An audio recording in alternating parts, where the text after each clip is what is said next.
nimegongwa, nimevunjika mguu, alafu gari lililonigonga haliko pale polisi, wala huyu hajaja kuniangalia. Ukishaonekana huna leseni, huna haki yoyote kokote pale. Hili tutatuleta na mwenyekiti akija atalizungumzia kwa undani. Lakini pili, LATRA wanaanza kukamata pikipiki inapokuwa na namba kule mjini, wakija wanakamatwa. LATRA wanakamatwa, ni leseni ya biashara imeshapitishwa, wanakamatwa na imetoka kwenye 17,000 sasa imekuwa ni 22.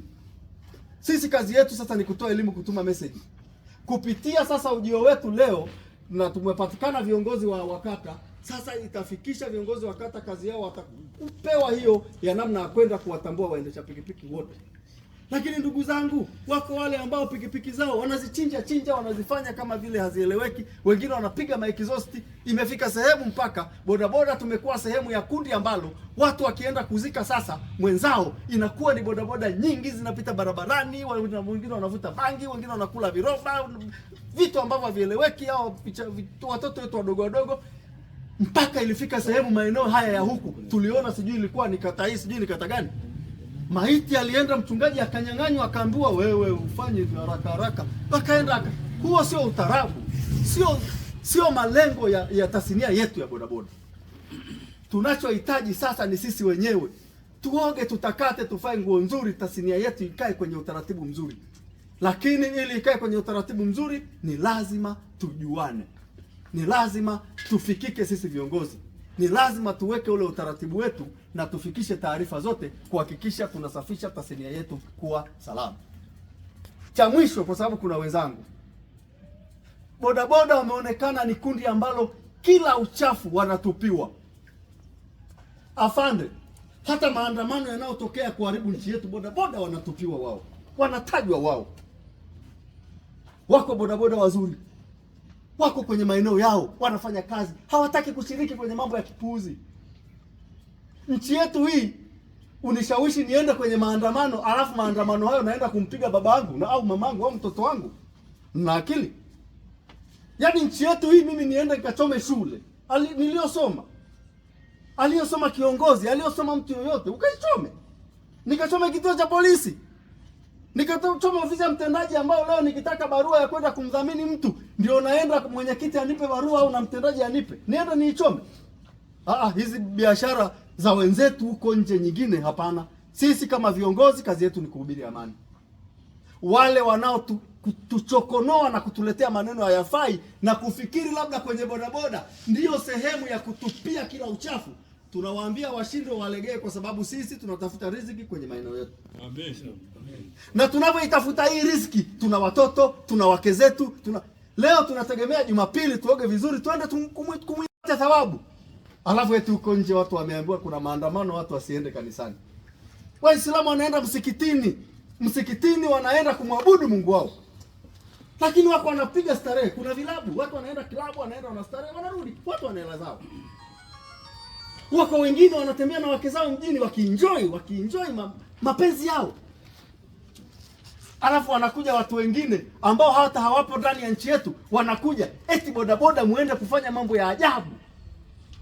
Kupitia kikao hichi ndani ya kata ya Kiutu, wilaya ya Rumeru, kama katibu wa bodaboda mkoa, niseme wale wanaofikiri bodaboda ni sehemu ya kutupiwa lawama na kupigwa tumejitambua, tumeamka, tunafanya kazi zetu kwa utaratibu mzuri. Kwanza kuilinda amani ya nchi yetu, pili kutafuta riziki yetu, tatu kuhakikisha kwamba sisi na bodaboda ndio chanzo chetu cha kutupatia riziki. Kwa hiyo niwaombe sana wale ambao wanafikiri sisi tumelala, sisi tumeamka, tumeshapiga mswaki, tumekunywa chai, tuko kwenye vituo vyetu vya bodaboda, tunatafuta riziki zetu za kila siku. Kwa kufikia hapo basi nipigieni makofi kidogo. Basi mimi naitwa Hakimu Msemo, ndio katibu wenu wa bodaboda mkoa. Kuisaidia serikali. Mnaisaidia serikali chukua na maana gani? Si mnamwona polisi kata yuko hapo, yuko mwenyewe, lakini polisi kata asimamii bodaboda tu, anasimamia wananchi wote ndani ya kata ya Kiutu, si ndio? Sasa tutegemee kwamba ninyi mtakuwa mfano mzuri kwa kuweza kumsaidia polisi kata, especially kwenye kundi letu la bodaboda. Lakini sio kundi letu la bodaboda tu, kama mnavyojua kwamba sisi tuko wengi, Mkiwa ndani ya kata mnaona kuna viashiria fulani ambavyo havijakaa vizuri, ni kumwambia polisi kata, bwana, kuna sehemu fulani hatujaelewa. Naelewa vizuri eh? Kwa ninyi viongozi mna jukumu la kuhakikisha kwamba wanachama wote wa bodaboda ndani ya kata ya Kiutu kuhakikisha kwamba wanakaa kwenye mfumo. Mnatakiwa mpitie vituo vyote ambavyo viko ndani ya kata. Vile vituo ambavyo ni bubu mviweke sawa, ina maana ya kuweza kuvitambua, kuviingiza kwenye mfumo, si ndio eh?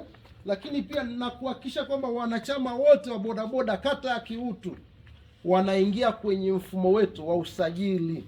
Nadhani viongozi wa wilaya wataendelea kuwaeleza, lakini na viongozi wa kata tutawahitaji kule mkoani, tukae na ninyi sasa tuone namna ya kuweza kuwaelekeza mpango kazi mnavyotakiwa kuweza kufanya kazi, si ndio eh? Lakini pia viongozi wangu wamesema hii biashara ya bodaboda ni kazi kama kazi nyingine, lazima tuiheshimu. Naelewana vizuri eh? Sasa tukishajua kwamba ni kazi, hatukubali kuwa na baadhi ya wanachama ambao wataki kufuata utaratibu. Kwa ninyi viongozi wa kata ambao mmechaguliwa leo ndio mnatakiwa kuweza kusimamia bodaboda wote ndani ya kata wafuate utaratibu. Tunaelewana eh? Sasa wala ambao wanasemekana nitatumzuka. Unajua sasa hivi ukija huku maeneo ya Kiutu, sehemu zinazoogopesha mnajua ni wapi? Kuna pale wanapaita kwa Liza eh? Wapi huyo? Hapa ukifika hapo Bigiwai pale na kata hii, huko kuna changamoto. Unapoelewa eh? Ukienda hapo maeneo ya kanisani ukianza kupanda hicho kilima hicho, hapo kuna changamoto. Ukishuka hapo chini hapo wanapaita kwenda kwa Shabani, ukianza kupanda huko juu kuna changamoto. Sasa hizi changamoto, kwa nini tusitoe siku moja tukamwambia polisi kata kwamba leo hatulati, tunataka tupambane na hata tumzuka wanaosemekana wako kata ya Kiutu? Kwa nini tunamwachia polisi kata majukumu yeye mwenyewe? Viongozi wa kata mna kazi ya kufanya mkiwa na polisi kata.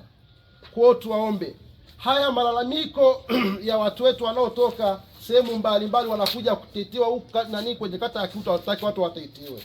Tunataka sisi tuwe msaada namba moja.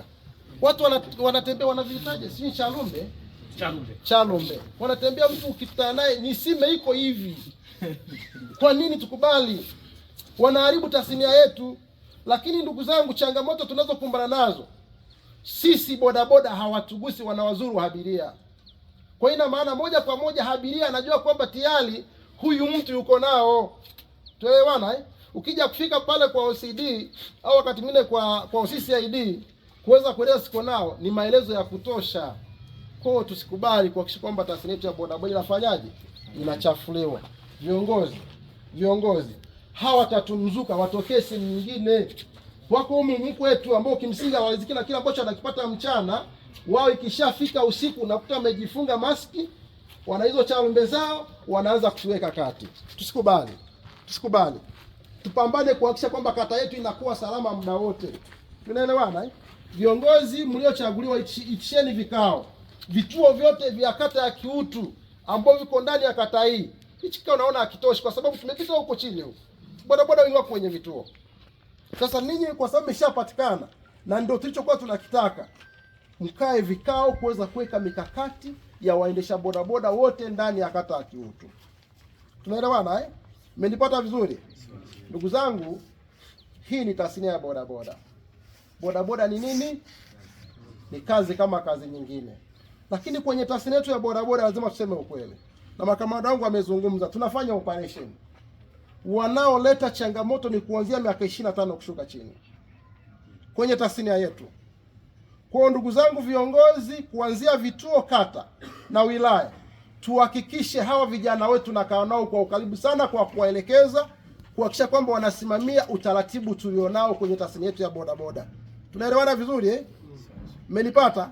Lakini bodaboda ni nini? Bodaboda ni kazi kama kazi nyingine, tusiichukulie poa. Na mtendaji wangu ambaye ndio mkuu wa usalama katika kata yetu.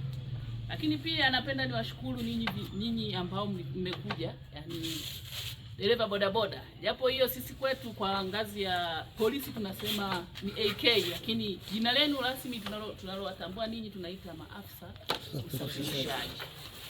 Pia nawashukuru sana kwa kuitikia wito huu.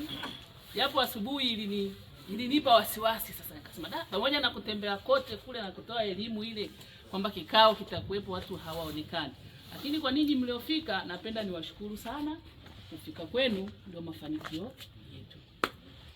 Mambo mengi yameongelewa na viongozi, yaani ambao moja ninataka kupita, naona wamepita humo, wametoa elimu ya usalama, wametoa elimu ya dawa, wametoa elimu ya maisha. Kwa hiyo nikiongeza nadhani nitatia chumvi, nitaharibu, alafu nitawapotezea muda, kwa sababu najua mna shughuli zingine na wengine ndio tunatoka ili watoto wetu wapate kula. Mimi cha kwangu ambacho ninapenda kusisitiza, yaani ni msisitizo lakini kimeshaongelewa. Kwenye kata yangu kuna tatizo.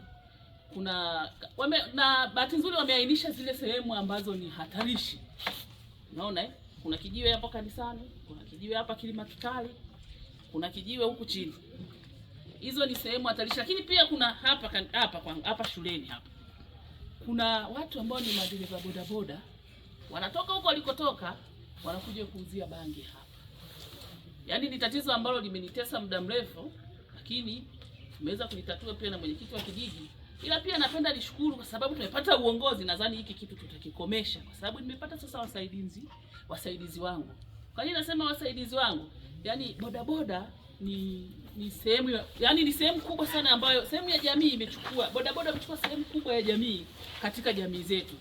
Unajua kabisa kuna tatizo la ajira. Kwa hiyo bodaboda yaani wengi wakikosa ajira wanaingia wengine kwenye bodaboda, wengine wanaingia kwenye kilimo, lakini kidogo bodaboda ndio imechukua 80%.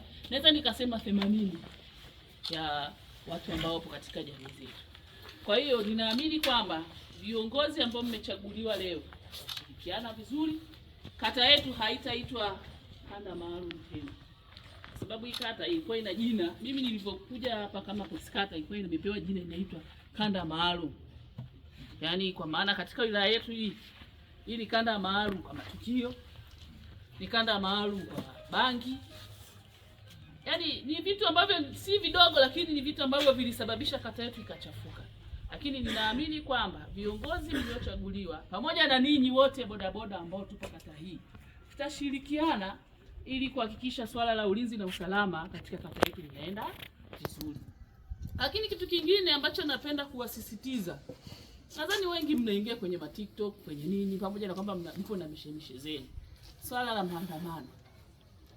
Swala la maandamano, ndugu zangu, mimi naamini ninyi bodaboda, yaani nasisitiza tu, ninyi bodaboda lazima mtoke ili familia zenu zikale. Tofauti mimi pia nitaasilika, lakini mimi mwanzo mshahara wangu utaingia mwisho wa mwezi. Kwa hiyo familia yangu itakula, itashiba. Lakini wewe mwenzangu na mimi utoke asubuhi, urudi na chochote watoto wale. Hebu fikiria ukatokea maandamano. Hicho kitu kinaathiri sana familia zetu. Tusijiunge huko, tuwaache wale mambarara wanaofanya hivyo vitu. Lakini ninyi hebu tusimamie swala la amani. Tusiandamane, tusifanye hivyo. Mheshimiwa Mwenyekiti bodaboda wa wilaya na hao ambao umeongoza nao, pia afisa wetu wa polisi, dada yangu Sesi, pamoja na uongozi kwa ujumla. Jamhuri ya Muungano wa Tanzania, kazi iendelee. Kwanza kabisa napenda kumshukuru Mwenyezi Mungu aliyetujalia neema ya uzima, na ndio maana tunaweza kukutana mahali hapa. Lakini kipekee kabisa nishukuru uongozi wa mkoa pamoja na wilaya. Nilipata mwaliko siku ya jana ya barua kama mtendaji wakati kuwa na kikao cha bodaboda saa 4 kamili. Nikampa mwenyekiti wangu udhuru kwamba nisingeweza kuchukua sababu ratiba ilikuwa imenibana sana. Lakini pamoja na hapo namshukuru Mwenyezi Mungu kwa sababu nilikuwa nakumbuka pamoja na kuchelewa. Lakini nimekuja kwa kuchelewa, naomba mnisamehe kwa kuchelewa pia. Lakini pia niseme kwamba mimi ninashukuru kwa sababu ninyi ni bodaboda wenzangu. Mimi bado sijapata usafiri wa gari. Mwenyekiti wa mkoa umesema kwamba ni kweli atakuwa na maono ya kubaki kwenye pikipiki, utakuwa na maono ya kuenda hatua nyingine zaidi. Lakini ngomba tu niseme tu kwamba haya mambo yanawezekana kabisa. Hebu aise jamaa, aise nani yenu inaitwaje aise? Kuliche? Amke. Mheshimiwa Mwenyekiti wa bodaboda mkoa, sema hapa nina kikundi cha wale vijana pale. Ni bodaboda wenzetu. Lakini kupitia mikopo ya riba nafuu isiyokuwa kabisa na riba moja kwa moja kwa sasa hivi naotolewa na rais wetu Mheshimiwa Dr. Samia Suluhu Hassan, waliweza kuwezeshwa na kila mmoja sasa hivi ana bodaboda yake. Inaitwa hiyo bwana, sio bodaboda, no, bajaji. Hebu tumpe Mheshimiwa Rais makofi jamani. Kwa tuna mfano wa kuigwa kabisa, na si peke yake, kuna jamaa mwingine tu ambao pia wala ambao wana mahitaji maalum naye amepata bodaboda yake. Na kwa habari ambazo bado si rasmi, kuna siku kama ni wakata hii au ni wakata nyingine wanapata gari kesho kutwa kupitia pale mikopo hiyo hiyo.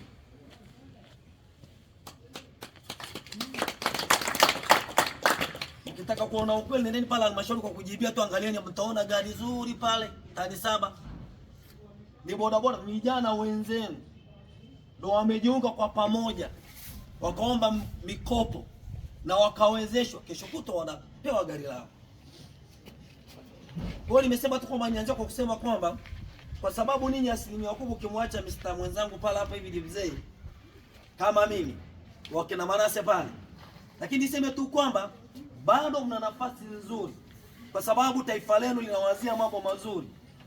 Tunajua kabisa kwamba nchi ambayo haina vijana kama nchi ambayo haipo. Tegemea ninyi sana watu wa bodaboda. Mimi niseme tu kwamba wakati mwingine tukifanya, Mheshimiwa Mwenyekiti wa mkoa, kosa dogo, mimi nimekwambia mimi naendesha pikipiki kutoka 2010 mpaka sasa. Lakini niseme tu kwamba mwenyekiti, utanisamehe, sio kwamba nimeshindwa kununua gari. Nasema ile ukweli. Sio kwamba nimeshindwa kununua gari. Lakini niseme tu kwamba kila mmoja ana vipaumbele vyake. Sivyo jamani? Hata na ninyi mlioko mahali hapa mna vipaumbele vya kwenu. Lakini niseme tu kwamba tunashindwa kuiheshimisha tasnia hii ya bodaboda. Yaani mimi ni miongoni mwenu. Ukifanya kosa kadogo kidogo hivi hapa hivi, hawa bodaboda hawa bwana. Hebu angalia. Hebu toka hapo bwana. Yaani mtazani kama na mafuta wanaoendesha magari ni majatu wakubwa sana. Na kwa nini tunadharaulika labda kwa namna hiyo? Kwa sababu tunashindwa kuzitii sheria za barabarani. Bodaboda, naongea kwa ujasiri, mwenyekiti arudia tena, kwa sababu mimi ni bodaboda mwenzao. Yaani bodaboda akimkuta bodaboda mwenzake, au mfano mwenye gari amesimama, hawazagi kwamba asimame aangalia kwamba labda mfano huyo aliyesimama kuna kitu gani. Jamani, si mwendeshaji mwenzenu. Yaani atakachoanza kuangalia ni kuangalia kwamba atokee wapi huyo. Kumbe hapo huyo aliyesimama anampisha mtu apite. Hapo ajali inatokea. Na pia kwenye taa hatusimami, kwenye zebra hatusimami, hata pia vile sheria za barabara hatuziangalii. Sisi tunaitwa watu wa haraka. Ni wewe pamoja na mimi. Sasa nikwambia kwamba siku zote elimu inasaidia, na viongozi wetu wa ngazi za juu wametupa elimu. Ni vizuri turudi tuweze kufanania nchi waliokwisha kuisemea, nchi ya Rwanda, kwamba hii ni kazi kama kazi nyingine.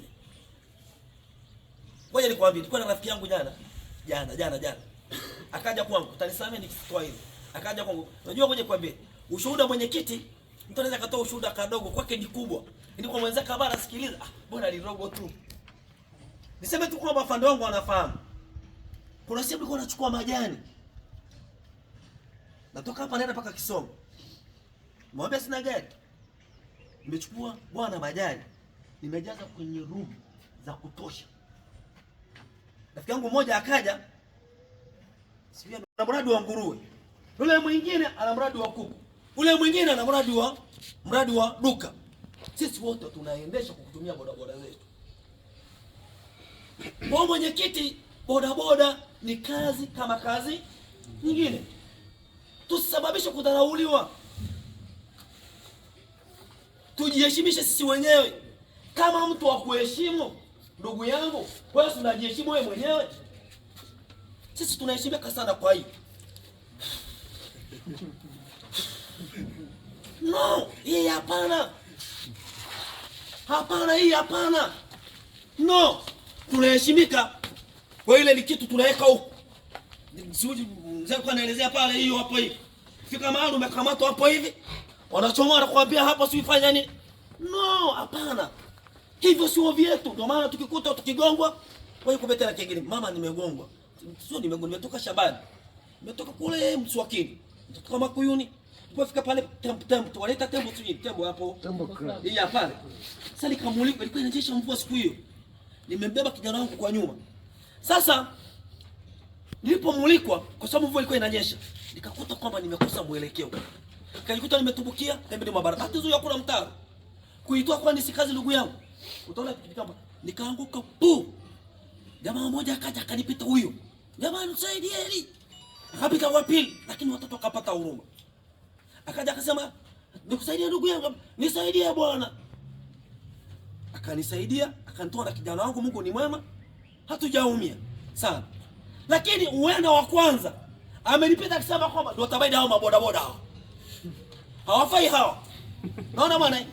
Kwa sababu tunafahamu kama watu wa boda boda si ni watu ambao hatujui taratibu. Ninamshukuru Mungu mimi leo. Na kushukuru mwenyekiti wa mkoa na wilaya na uongozi kwa ujumla. Kwa sababu ndani ya kata yangu najua kwamba hata vile vitu ambavyo waga inakuwa ni kero kwa kama mtendaji wa kata. Kama mwenyekiti wa kamati ya ulinzi na usalama ndani ya kata, vinaenda kuondoka. Nikaenda kule kwa kina Patrick, Panisameto, nakuta wengi hapo hivi. Mwingine boda boda anamruhusu jamaa mwenye kabegi mgongoni. Amebeba nini hapo? Mirungi pamoja na bangi. Na pale kuna uongozi. Ni vibaya watu wa Mungu. Anakuja mtu amebeba labda mfano kama la mfano sina vitu haramu. Anabana kwenye boda boda mfano sema. Unamwona anabeba kitu hapo hivi. Hapo unapiga kimya. Anafanya time. Unamruhusu. Na pale haipo ampa kwa bahati mbaya. Ni kosa ndugu watu wa Mungu.